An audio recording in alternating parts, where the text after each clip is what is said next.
Vous avez déjà eu l'impression que quelqu'un est toujours présent de manière presque invisible, mais marquante, comme si certaines attitudes se répétaient, discrètes, mais constantes. Un regard qui s'attarde, des messages envoyés à des heures décalées, des intérêts qui ressemblent à trop de coïncidences.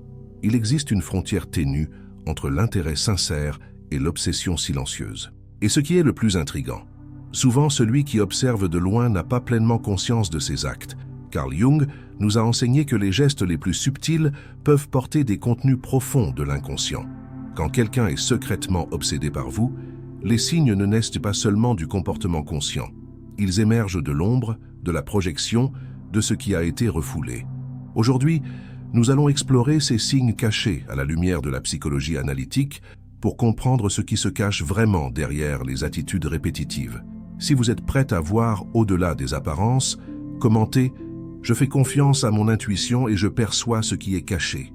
Selon Carl Jung, une grande partie de ce que nous ressentons ou faisons est enracinée dans l'inconscient, une dimension psychique qui influence intensément nos comportements sans que nous nous en rendions compte. Lorsqu'une personne manifeste des signes répétés d'attention, de présence ou d'intérêt, il y a de fortes chances que ce comportement soit poussé par des contenus inconscients projetés sur vous. La projection, concept fondamental de la psychologie analytique, survient quand quelqu'un transfère sur autrui des aspects internes qu'il n'a pas reconnus. Cela signifie que, en se montrant constamment présent, cet homme peut en réalité réagir à des parts de lui-même qu'il voit en vous. Jung évoque aussi l'ombre, qui représente les aspects cachés de la personnalité, désirs refoulés, émotions ignorées, pulsions niées. Lorsqu'elle n'est pas reconnue consciemment, cette ombre se manifeste indirectement, et l'obsession silencieuse peut être un moyen inconscient d'essayer d'intégrer ce qui a été nié intérieurement. Il faut également considérer l'influence des archétypes et de l'anima, incarnation du féminin dans la psyché masculine. Si une femme active cet archétype chez un homme, celui-ci peut la mythifier, se sentir irrésistiblement attiré, sans comprendre rationnellement pourquoi. Ce charme peut évoluer vers une obsession voilée, alimentée par une quête intérieure de complétude et de sens. Enfin, le processus d'individuation, chemin vers la totalité psychique, exige l'intégration de ces contenus inconscients. Lorsqu'il est bloqué ou projeté sur une autre personne, le lien avec cette figure devient intense, chargé de significations symboliques.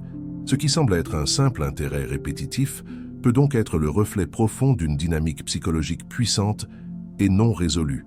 La projection est l'un des phénomènes les plus marquants de la psyché humaine.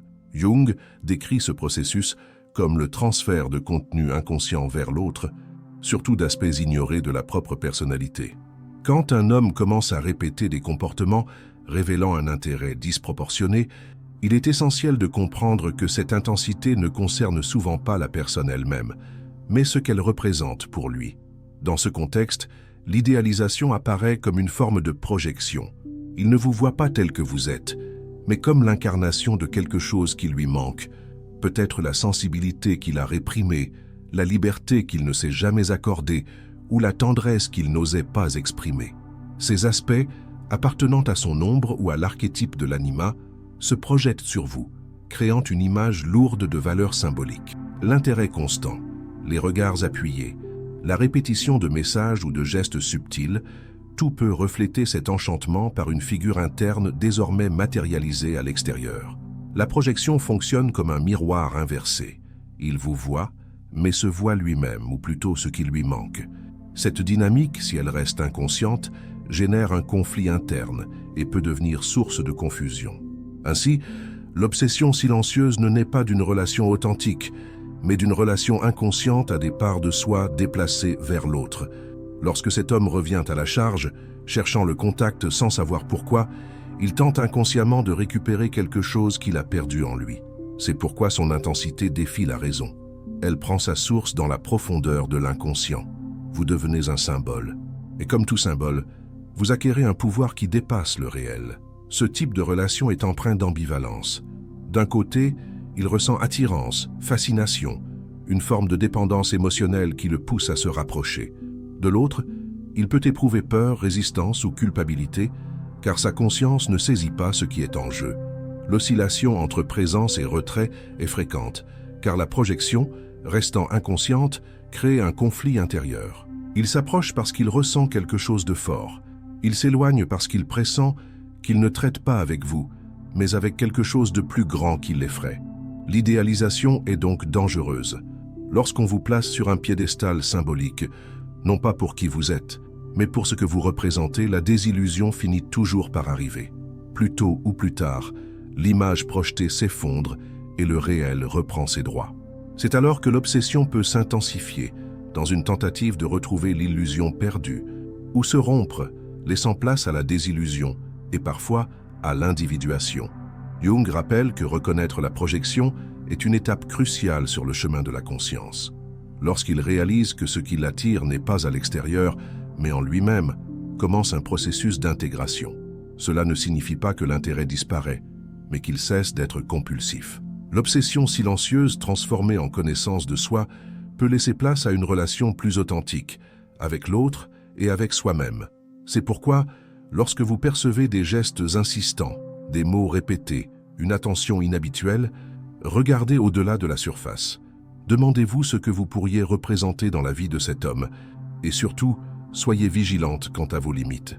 Être symbole de la psyché de quelqu'un d'autre est un poids qu'aucune relation réelle ne devrait supporter. Il existe une présence qui ne crie pas, ne se déclare pas, ne s'expose pas ouvertement, mais qui persiste.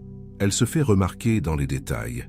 Un regard qui revient à l'improviste, un like sur les réseaux sociaux au moment même où vous pensez à lui, une apparition soudaine dans des lieux qu'il ne fréquentait pas. Cette présence discrète, apparemment anodine, porte bien plus que le hasard. Selon Jung, quand des comportements se répètent inconsciemment, nous sommes en présence de l'inconscient tentant de s'exprimer. L'inconscient recherche l'équilibre. Lorsqu'il y a en nous quelque chose d'ignoré, de refoulé ou de sous-estimé, il tend à projeter ce contenu à l'extérieur pour compenser. La répétition de gestes, le retour insistant, l'intérêt sans explication apparente sont comme des vagues psychiques qui, sans parole, révèlent ce qui est caché. L'obsession, dans ce sens, est le symptôme d'une énergie psychique refoulée, de quelque chose qui a quitté le chemin naturel de la conscience et tente désormais de trouver une issue dans la relation symbolique avec l'autre. La présence insistante d'un homme, même déguisé en coïncidence ou en geste discret, révèle la force de cette énergie. S'il reste proche de façon récurrente, sans lien clair, il y a de fortes chances que vous soyez devenu un point de projection pour des contenus non intégrés.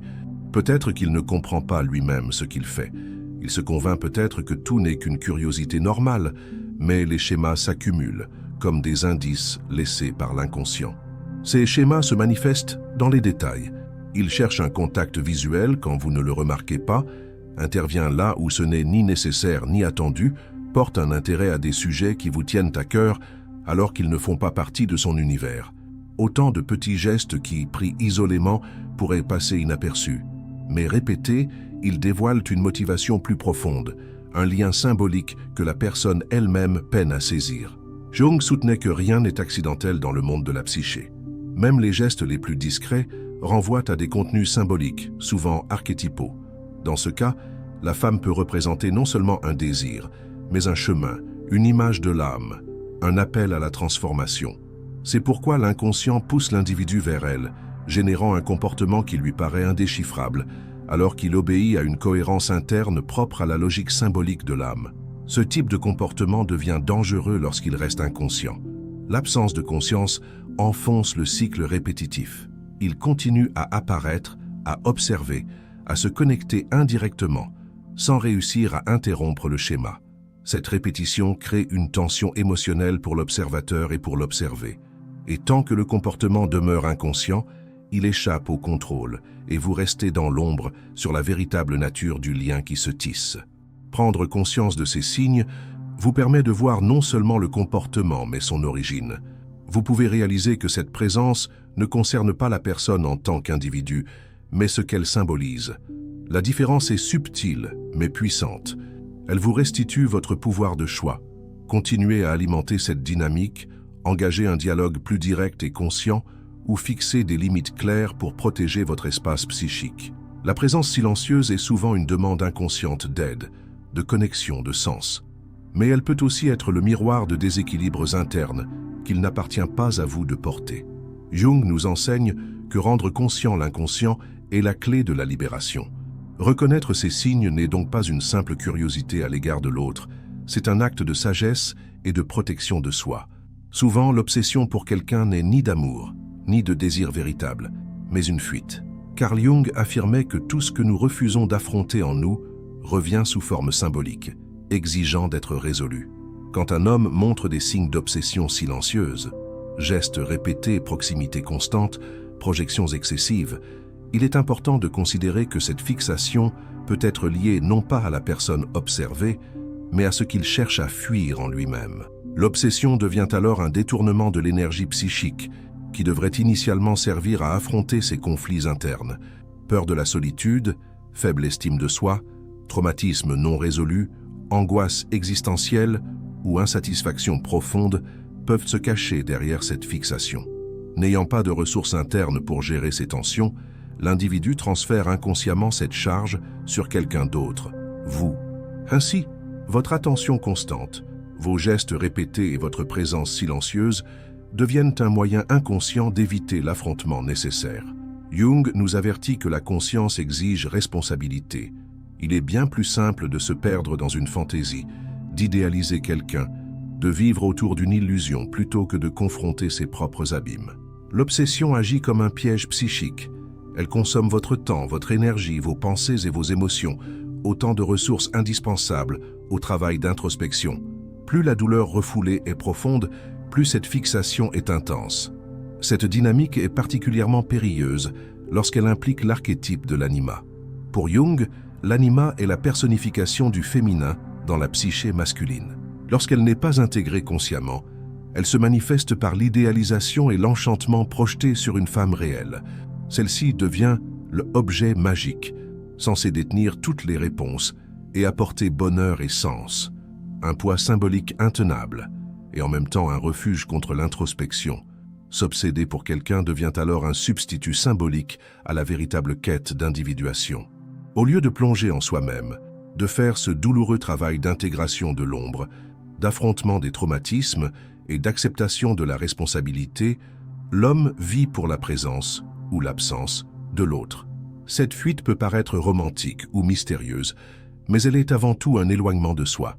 Le paradoxe est que plus il se fixe sur vous, plus il s'éloigne de lui-même. L'obsession silencieuse est souvent une tentative de faire taire un vide intérieur.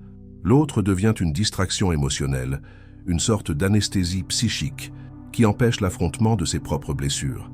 Et cette dynamique perdure tant qu'il n'intègre pas ce qu'il cherche à éviter. Il est possible qu'il ne perçoive pas cette fuite. Il peut croire sincèrement qu'il est amoureux, qu'il existe une connexion spéciale, un mystère entre vous. Mais ces croyances sont façonnées par l'inconscient pour maintenir la fantaisie et éviter la réalité intérieure. C'est pourquoi ces obsessions n'aboutissent pas à des relations authentiques. Elles reposent sur des projections, non sur des échanges réels. Reconnaître les signes de cette fuite est crucial, pour lui comme pour vous. Si vous sentez que vous occupez une place disproportionnée dans la vie de quelqu'un, sans véritable base de partage ou d'intimité, observez attentivement. Derrière cette attitude peut se cacher une douleur profonde qu'il n'a pas encore affrontée. Et si cela suscite de la compassion, souvenez-vous, ce n'est pas à vous de le guérir, ni votre devoir de porter cette projection. Jung nous enseigne que chacun est responsable de sa propre individuation. Quand la fuite se déguise en obsession, le véritable défi n'est pas de répondre aux attentes de l'autre, mais de rester fidèle à vous-même, sans laisser la douleur d'autrui devenir le centre de votre expérience. Au cœur de la psychologie jungienne se trouve l'individuation, ce processus par lequel une personne devient ce qu'elle est réellement, en intégrant ses polarités internes, son ombre, ses archétypes et son potentiel inexploité. Jung considérait l'individuation comme la tâche principale de la vie, un voyage profond et solitaire vers la totalité psychique. Lorsque ce chemin est interrompu, différé ou nié, des symptômes apparaissent. L'un des plus subtils et des plus dangereux est l'obsession pour une autre personne. L'obsession n'est pas une émotion en soi, mais un état de déviation, un déplacement de l'énergie psychique de son propre parcours vers un point extérieur. Quand quelqu'un ne parvient pas à soutenir le processus d'introspection ou redoute d'affronter ses profondeurs, cette énergie s'accumule et cherche une issue. Souvent, elle est projetée sur une autre personne. Le sujet se fixe sur quelqu'un pour éviter le plongeon nécessaire en lui-même. Cette fixation ne naît pas de l'amour véritable, mais du refus de poursuivre sa propre quête. Lorsqu'il ignore qui il est, n'a pas de clarté sur ses désirs, ne se reconnaît pas dans ses choix, l'image de l'autre se présente comme solution symbolique à cette fragmentation. Vous occupez alors une place qui n'est pas la vôtre, celle destinée à revoir la propre âme du sujet. L'obsession devient le miroir de ce qu'il n'a pas réussi à chercher en lui. La présence constante, les signes répétés, les gestes silencieux, tout indique un inconscient en ébullition. Il ressent quelque chose qu'il ne peut nommer. Il perçoit une force qui l'attire mais ne comprend pas pourquoi. Et faute de comprendre, il ne fait qu'imiter. Le mouvement obsessionnel est en ce sens un rituel inconscient de quête de complétude. Il tente de se retrouver à travers vous, cherchant à résoudre son énigme intérieure grâce à l'image qu'il a projetée. Jung expliquait que lorsque l'individuation est bloquée, l'individu tombe dans les pièges de l'archétype. Au lieu de vivre sa propre vérité, il s'identifie à des rôles, des images, des fantasmes. L'anima devient alors une figure externe idéalisée, considérée comme porteuse de sens. Mais cette idéalisation est une illusion qui paralyse le vrai processus d'intégration. Plutôt que d'avancer sur le chemin de la conscience, il reste prisonnier de la fascination, de l'enchantement, de l'attente d'un sauvetage extérieur. Cet éloignement du vrai soi rend l'obsession dangereuse, non seulement pour l'obsédé mais aussi pour sa cible. Car une fois que vous devenez la figure salvatrice de son imaginaire, tout geste de votre part qui ne correspond pas à cette image peut engendrer frustration, ressentiment, voire colère. Inconsciemment, vous échouez à remplir le rôle projeté sur vous, même si ce rôle n'a jamais été le vôtre. La guérison de ce processus commence quand il réalise que la réponse qu'il cherche à l'extérieur se trouve en lui. Cela demande du courage, oser regarder sa propre ombre, accepter le vide, remettre en question les projections, déconstruire ses mythes personnels. L'obsession, aussi romantique ou intense soit-elle, est avant tout une tentative inconsciente d'éviter cette confrontation. Lorsque l'individuation se remet en marche, le focus change. L'énergie psychique cesse de tourner autour de quelqu'un pour se tourner vers l'intérieur. Cela ne signifie pas que les liens affectifs disparaissent. Au contraire, ils deviennent plus authentiques, libérés des projections symboliques. La relation devient un échange entre êtres entiers, non une quête pour combler un vide. Ainsi, en repérant un comportement obsessionnel, il est pertinent de se demander à quel point cette personne est-elle éloignée d'elle-même? Dans quelle mesure cette fixation révèle-t-elle moins de l'amour que de la confusion interne? Et surtout, quel est votre rôle? Vous n'êtes pas responsable de l'individuation de quiconque. Votre responsabilité est envers votre propre parcours. Jung disait que l'individuation n'est pas un luxe, c'est une nécessité. Qui l'évite tombe malade. Quand cette maladie se traduit par de l'obsession, c'est un signe clair qu'une âme s'est perdue, cherchant désespérément un reflet pour retrouver le chemin du retour. Mais aucun reflet ne peut remplacer la lumière de la conscience. Observer les signes d'une obsession silencieuse est avant tout un appel à la conscience. Lorsqu'une personne manifeste un intérêt récurrent, une présence constante, des gestes répétitifs qui dépassent la norme, il y a quelque chose de profond en jeu.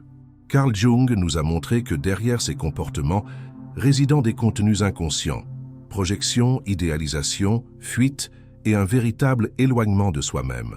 Ce qui paraît n'être qu'un jeu d'attention peut être l'expression d'une âme ayant perdu son axe. En comprenant ces signes avec lucidité, vous vous protégez émotionnellement et cessez d'alimenter des dynamiques qui ne vous appartiennent pas. L'obsession, une fois démasquée, perd de sa force. Et c'est alors que la véritable transformation peut commencer, non seulement pour lui mais aussi pour vous, qui choisissez de rester éveillé. Si ce contenu vous a apporté clarté et réflexion, abonnez-vous à la chaîne pour continuer à plonger dans l'univers de la psychologie profonde. Regardez la vidéo recommandée pour élargir encore votre perception des liens, de l'inconscient et de l'authenticité. Souvenez-vous, le voyage le plus puissant est toujours celui qui commence en nous.